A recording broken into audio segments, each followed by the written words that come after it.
الحمدللہ الحمدللہ والصلاۃ والسلام علی رسول اللہ اما بعد فاعوذ باللہ من الشیطان الرجیم بسم اللہ الرحمن الرحیم۔ دیکھیں آج جو پہلے نمبر پہ جو 3 کبیرہ گناہ دیکھیں گے، سب سے پہلے ہے شراب پینا، دوسرا ہے جوا کھیلنا اور تہمت لگانا۔ پہلا کبیرہ گناہ وہ ہوتے ہیں جو جن کے اوپر وعیدیں ہوں یا لعنت کی گئی ہو جس کام پہ، وہ کبیرہ گناہ ہوتے ہیں۔ سب سے پہلے نمبر پہ ہے شراب پینا۔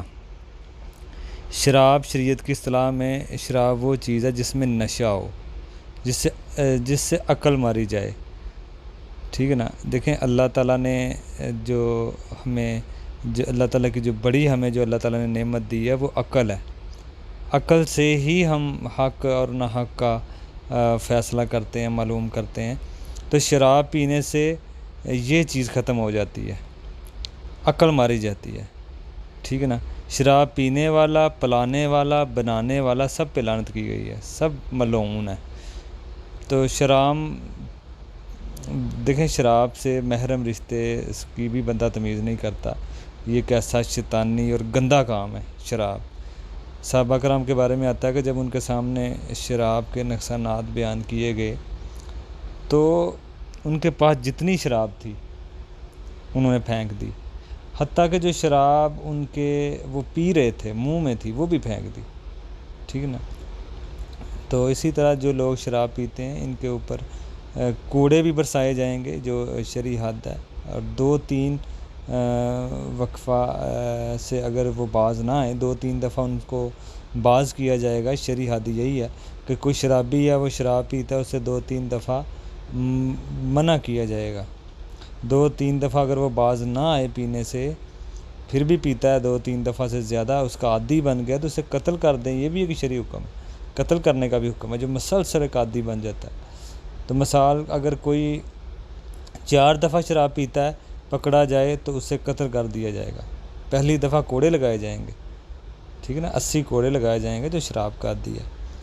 تو اس سے آپ شراب کی قباحت کا اندازہ لگا سکتے ہیں کہ آپ نے فرمایا کہ اگر کوئی شراب پیتا ہوا مر جائے تو اسے جہنمیوں کا گندا خون اور بہنے والا جسم سے گندا خون اور پیپ پلایا جائے گا۔ ان لوگوں کے لیے سزا ہے جو نشہ کرتے ہیں، اور ہر وہ چیز نشہ جو لائے وہ حرام ہے، ہر وہ چیز۔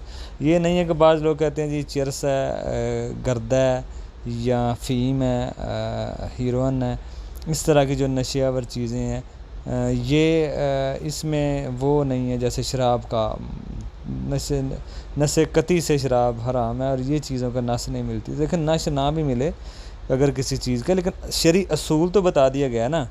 ہر وہ چیز جو نشہ لائے، اللہ کے نبی کی حدیث ہے، شرعی اصول ہے، ہر وہ چیز حرام ہے، چاہے وہ آپ تھوڑی مقدار میں کریں یا زیادہ مقدار میں پئیں۔ اگر وہ حرام ہے، جو چیز حرام ہو اس کی تھوڑی مقدار بھی حرام ہے اور زیادہ مقدار بھی حرام ہے، اور جو چیز نشہ لائے صحت کو نقصان دے وہ حرام ہے۔ سگریٹ کا بھی آپ اس طرح لے سکتے ہیں، بعض اہل علم نے کیا کہا ہے کہ یہ بھی حرام کے زمرے میں، کیونکہ یہ بھی نقصان دیتا ہے، پھپھڑوں کا کینسر ہے، اور سورۃ بقرہ میں ہے کہ اپنے ہی ہاتھوں سے اپنے آپ کو ہلاک مت کرو، ٹھیک ہے نا، اپنے ہی ہاتھوں سے اپنے آپ کو ہلاک مت کرو۔ اللہ تعالیٰ نے فرمایا پاک اور طیب چیزیں کھائیں۔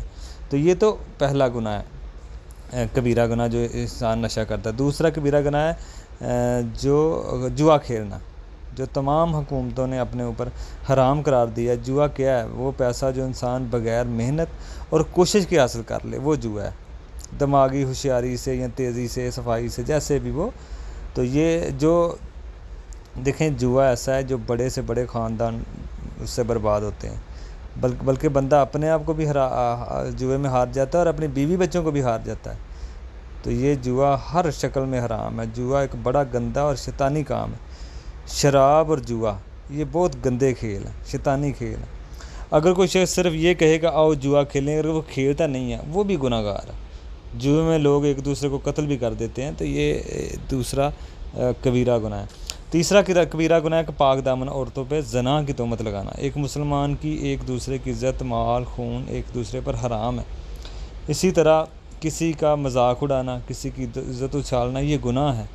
ایک مسلمان کو اپنی زبان کی حفاظت کرنی چاہیے، اور اس گناہ کی سزا اللہ تعالیٰ دنیا میں ہی رکھی ہے۔ اللہ تعالیٰ نے یہ جو تہمت کوئی لگا رہا ہے اگر کسی پہ، آخرت میں تو ہے ہی ہے لیکن دنیا میں بھی ہے، تو پاک دامن عورتوں پر تہمت لگانا، سمجھنے اس کو 80 کوڑے مارے جائیں گے، اس شخص کی گواہی شخص کی گواہی بھی نہیں مانی جائے گی تہمت لگانے والے پر۔ اگر تو وہ 4 گواہ پیش نہ کرے، نہیں کرتا، تو پھر اس کو 80 کوڑے برسائے جائیں گے سب کے سامنے۔ یہ مسئلہ ایسا ہے کہ صحابہ کرام میں بھی پر بھی کوڑے برسائے گئے تھے اگر کوئی ایسا کرتا تھا، ان میں بھی کوئی ایسا کرتا تھا۔ تو دیکھیں یہ 7 ایسے گناہ ہیں جو ہلاک کرنے والے گناہوں میں سے ہیں، ان میں ایک ہے پاک دامن عورتوں پہ تہمت لگانا، یہ کبیرہ گناہوں میں سے ہے۔ اگر مرد پر بھی کوئی آپ تہمت لگاتے ہیں کسی مرد پر بھی، پھر بھی 80 کوڑے لگائے جائیں گے۔ اللہ تعالی ہم سب کو ان گناہوں سے محفوظ رکھے۔ یہ 3 گناہ ایسے ہیں جو ان کو علماء نے کبائر میں شامل کیا ہے، کبیرہ گناہوں میں شامل کیا ہے۔ تو یہ تینوں گناہوں سے اللہ تعالیٰ ہمیں محفوظ فرمائے۔ انشاءاللہ آگے بھی ہم دیکھیں گے، کچھ 3-4 گناہ آگے بھی ہم دیکھیں گے۔ السلام علیکم ورحمۃ اللہ۔